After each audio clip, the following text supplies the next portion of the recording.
అందరికీ నమస్కారం. నేను మీ షణ్ముఖ్. Professor K. నాగేశ్వర్ గారు.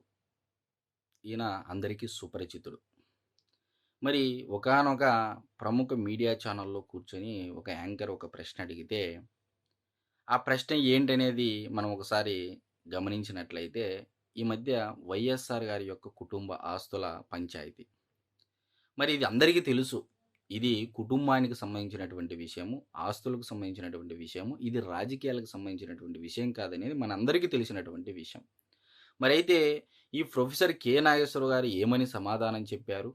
ఆ యాంకర్ ఏమని అడిగారు? అనేది ఒకసారి మనము చెప్తే, యాంకర్ ఏమడిగారంటే, "సార్ ఇప్పుడు షర్మిల గారికి, వైఎస్ జగన్మోహన్ రెడ్డి గారికి మధ్య ఆస్తుల పంచాయతీ నడుస్తా ఉంది. మరి మీరు దీన్ని ఏ విధంగా చూస్తారని" చెప్పేసి ఆ యాంకర్ అడిగితే, మరి ప్రొఫెసర్ కె. నాగేశ్వర్ గారి గురించి అందరికీ తెలిసినటువంటి విషయమే.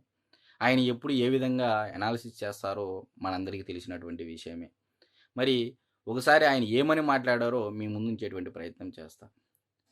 ఇప్పుడు షర్మిల గారు ఒక వెర్షన్ చెప్తా ఉన్నారు. వైఎస్ జగన్మోహన్ రెడ్డి గారు ఎక్కడ మాట్లాడలేదు. వైసీపీ పార్టీ నుంచి చాలామంది అంటే మాజీ శాసనసభ సభ్యులు, అదేవిధంగా కొంతమంది సీనియర్ నాయకులు ఆ పార్టీలో అగ్రశ్రేణి నాయకత్వంలో ఉన్నటువంటి కొంతమంది వ్యక్తుల చేత ఆ పార్టీ మాట్లాడిస్తుందని చెప్పేసి ఇప్పుడున్నటువంటి చర్చ జరుగుతూ ఉంది.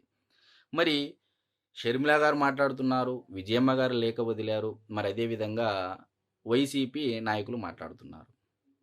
ఇప్పుడు ప్రొఫెసర్ కె. నాగేశ్వర గారు ఏమని సమాధానం ఇచ్చారంటే, దీని గురించి ఏది మాట్లాడలేదు. అసలు వాస్తవానికి ఇది కుటుంబ విషయం అని చెప్పారు. సంతోషం, దాంట్లో నేను కాదనట్లేదు. మరి ఈ కుటుంబ ఆస్తులు ఏ బిజినెస్‌లు చేసి వచ్చాయి? ఏమి కష్టపడి సంపాదించారనేది ఒక విశ్లేషకుడిగా ఆయన చెప్పాల్సినటువంటి అవసరం ఒక మాజీ శాసనమండలి సభ్యులుగా అంటే గతంలో ఆయన ప్రజాప్రతినిధిగా ఎన్నుకోబడ్డారు కాబట్టి అంటే రాష్ట్రంలో ఉన్నటువంటి పెద్దల సభ శాసనమండలి. మరి దానికి ఎన్నుకోబడ్డారు కాబట్టి ఉమ్మడి ఆంధ్రప్రదేశ్‌కి ఆయన కూడా రాజశేఖర రెడ్డి గారు ముఖ్యమంత్రిగా పనిచేశారు కాబట్టి ఈరోజు తెలంగాణ ప్రజలకి, ఇటు ఆంధ్రప్రదేశ్ రాష్ట్ర ప్రజలకి చెప్పాల్సినటువంటి అవసరం ఉందా లేదా? ఇది చెప్పడండి. Professor K. నాగేశ్వర గారు ఏం చెప్పారంటే కంప్లీట్‌గా డైవర్షన్ చేస్తూ అంటే పక్క రాష్ట్రాల్లో ఉన్నటువంటి రాజకీయాల గురించి, దేశాల్లో జరిగినటువంటి ఆస్తుల పంచాయతీ, ఎక్కడ లేదు ఆస్తుల పంచాయతీ అనేది చెప్తూ దాన్ని డైవర్షన్ చేయడం జరిగింది. ఇదండి మన ప్రొఫెసర్ కె. నాగేశ్వర గారి యొక్క సన్నాయి నొక్కులు నొక్కుతూ చెప్పడము విశ్లేషణలో. అంటే అసలు విషయాన్ని పక్కదోవ పట్టిస్తూ ముఖ్యమైనటువంటి విషయాన్ని చెప్పుకోకుండా ఒక విశ్లేషకుడిగా ఎలా మాట్లాడుతున్నారనేది ఈరోజు మీ ముందుంచేటువంటి ప్రయత్నం చేస్తా. ఒక సాధారణ పౌరుడిగా, ఒక సగటు మనిషిగా ప్రొఫెసర్ కె. నాగేశ్వర గారిని నేను ఒక విషయం అడగదలుచుకున్నా.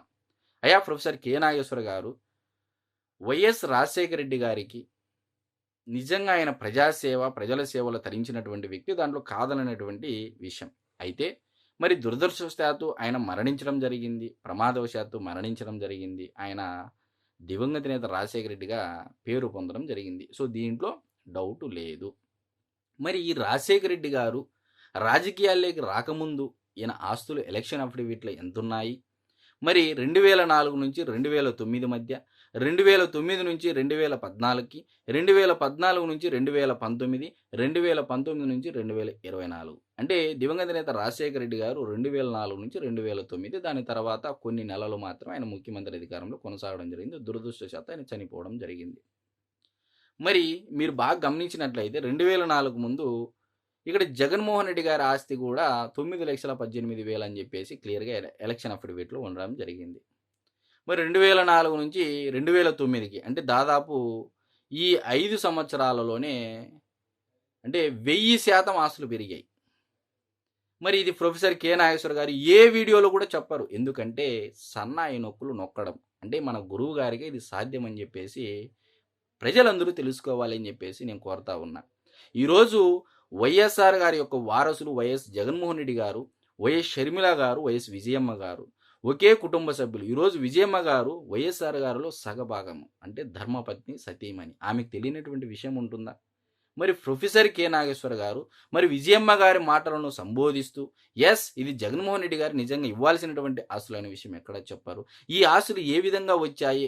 సక్రమంగా సంపాదించారా? అక్రమంగా సంపాదించారా? మరి ఎలక్షన్ ప్రతి సంవత్సరము ఎందుకు వీళ్ళ ఆస్తులు ట్రాన్స్‌పరెంట్‌గా అనౌన్స్ చేయట్లేదు అనే విషయాలపైన మన గురువు గారు ఎక్కడా చెప్పరు ప్రజలకి. ఎందుకంటే దీనిని సన్నాయి నొక్కులు నొక్కడము అంటారని జెప్పేసి ప్రజలందరికీ నేను తెలియజేసుకుంటా ఉన్నా. అయ్యా ప్రొఫెసర్ కె. నాగేశ్వర్ గారు, వైఎస్ఆర్ గారికి ఎలక్షన్‌కి ముందంటే ముఖ్యమంత్రి కాకముందు ఎంత ఆస్తులున్నాయి? ముఖ్యమంత్రి అయిన తర్వాత 5 ఏళ్ల పరిపాలన కొనసాగిన తర్వాత ఆయనకి ఎంత ఆస్తులొచ్చాయి?